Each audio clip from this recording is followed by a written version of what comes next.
For part B, we're asked to work with the process transfer function of the liquid level on the third tank, 3 tanks in series, in response to changes in input flow can be described by K over T tau S plus 1 cubed. Draw the block diagram for this process under feedback control is proportional only controller with gain Kc and derive the closed-loop transfer function relating the level in the third tank to the set point. Then we have to use the Routh-Hurwitz criterion to determine the maximum value for Kc that still yields stable closed-loop behavior. So if we go back to here, okay. So what we're going to do first is basically, so this is our block diagram. We have the 3 blocks or the 3, and then we have our HSP going in and out, and then, so what we're going to start with is H equals, so then this will become, okay, so then this will become HSP minus H, and that's times GC times GP. So then we can go and get what H is equal to. So we're going to go H divided by GC times GP, and that is equal to HSP minus H, of course, and then we're going to do H times 1 plus 1 over, or we'll go ahead and write it all out so it doesn't get confusing, but we'll do H plus H over GC times GP equals then just HSP. Then we'll do H 1 plus 1 over GC times GP, and that is equal to HSP as well. And so then we can do H equals, and that is now HSP times GC times GP over, then we have 1 plus GC times GP. All right, so now this is not done. We now want to break this down even more into its base form. So we're going to go ahead and do H equals Kc times K over tau S plus 1 cubed times A over S. Then that is all over 1 plus Kc times K over T tau S plus 1 cubed. So then we can go ahead and do H equals Kc times K over, then we have tau S plus 1 cubed plus Kc times K.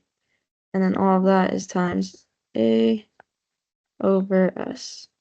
And then this is our transfer function.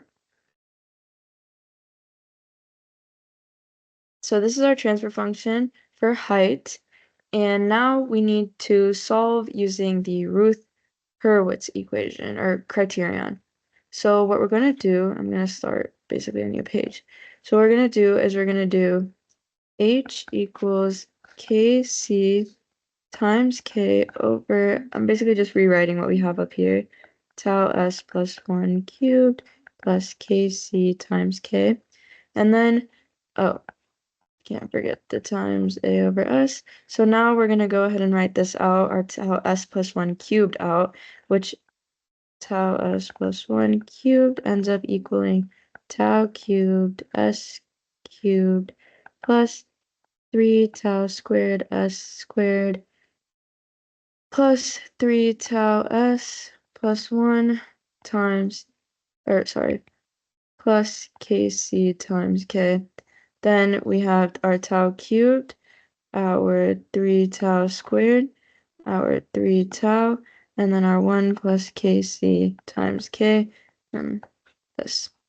So now what we can do is we can now get our values for B1, B2, and C.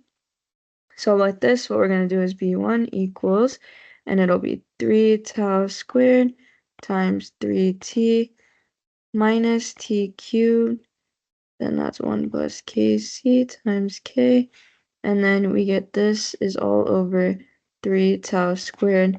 Then we can go ahead and simplify that, and it further becomes 9 tau cubed minus t cubed, or minus t cubed, 1 plus kc times k, and that's over 3 tau squared. So now that further equals 3 tau minus 1 plus kc times k over 3. So now what we can do is now we can calculate B2. So B2 is equal to 3 tau squared times 0 minus tau cubed times 0, and then over 3, but then all of that ends up just equaling 0. Then we can do our C, which is 3 tau minus 1 plus kc times k tau over 3 times 1 plus kc times k minus 3 tau squared times 0, so that just cancels out, over 3 tau minus 1 plus kc times k over 3. So then this ends up equaling 1 plus kc times k. So once we have that, we can go ahead and basically see what the values of each become. So we get t cubed, or no, list them out. So t cubed, 3t squared, 3 tau minus 1 plus kc times k over 3. And then the next one is 1 plus kc times k. So here, these two are just going to be, all of these are going to, these are all going to be greater than 0. So we basically know that tau is going to be a positive number. So for this now, let me fix this. So for this one down here, we can basically assume that it's going to be mostly positive because our tau is positive, and this would only be not positive under like really harsh or extreme conditions, and we're just not assuming that right now. So this will be 0. So now for this one, we can further solve this one actually. So we'll go 3 tau minus 1 plus kc times k over 3, and that'll become, oh, what in the heck? I think there's a bug. What is that? Okay, I just killed it. Sorry. So now that'll be greater than 0. So we're already doing that, assuming that. So then solving for it, we can get 3t is greater than 1 plus kc times k over 3 tau. And then we can do 9 is greater than 1 plus kc times k. And then bringing that over, we get 8 over k is greater than kc.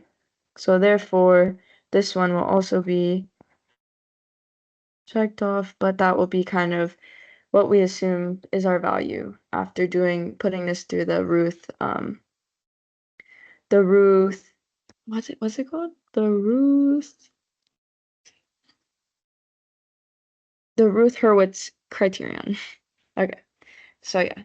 For part B, we need to confirm the result from B2 by simulation for k equals 12 and tau equals 1.2 in response to step change, increase in set point of 0.12. So right here, I just imported that GitHub data, and now we're going to start with the code. So from import NB, import notebook, and with this notebook, and from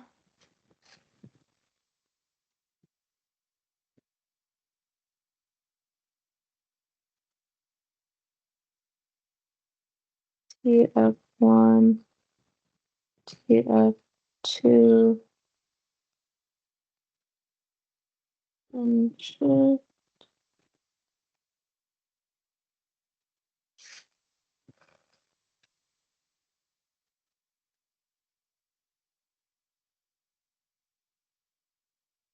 Then we can do import numpy and then p, import jack, import jack.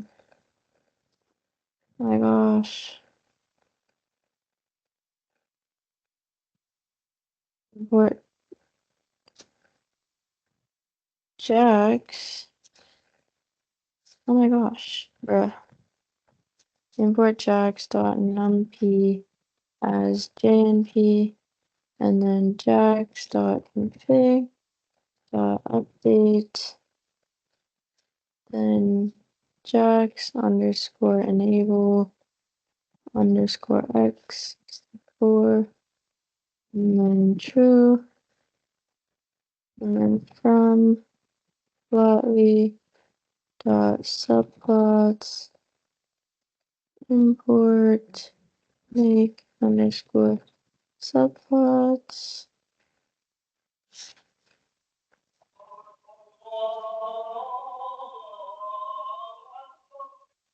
and then from that, sorry, that's our call to prayer in the background, but I'm not restarting this. So from there, we'll keep going and do from simp.abc import s. Oh my gosh. Then from simpy import s symbol simplify. Then import simpy import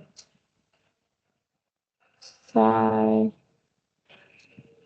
scipy as sp, and then import scipy dot signal as sig, then uh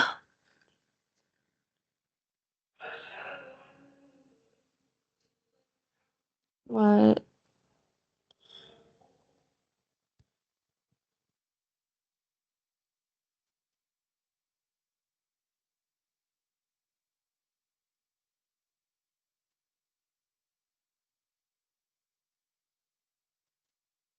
is this? What is this thing?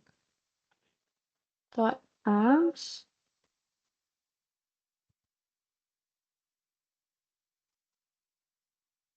Dot uh, oh, it's fine. Okay, perfect. Now we're gonna define, so this was k equals 12. Then we'll do a equals 0.12, tau equals 1.2, GP equals K divided by TAU times S plus 1 and cubed, and then GC equals 8 divided by K. Then GC1 equals GP times GC divided by 1 plus GP times GC. So now that we've defined those values, we can then do our T H underscore dev. Then that is equal to sim of GC1 lambda T. Oh my gosh. Then A N equals 1000, TT equals 1, and then we'll have big equals make underscore subplots. Oh, oops. Then we have big dot add underscore scatter, which is x equals t, y equals h, underscore dev, and then mode equals that. So as we see, it's kind of crazy, but it makes sense because this is kind of where we broke the barrier, I guess you could say. And basically, it's never going to be very great or very much more higher or very much more less. Like, it'll just always be in between. So, yeah, that is homework for part B. To kind of fix what I was saying, we're basically at the breaking point. So, it never really gets any better, but it never really gets any worse. So, it just kind of stays here. Yeah, sorry about that. I think I got jumbled in my words when I was watching it back. It just didn't really make sense. But yeah, I just kind of wanted to clear that up.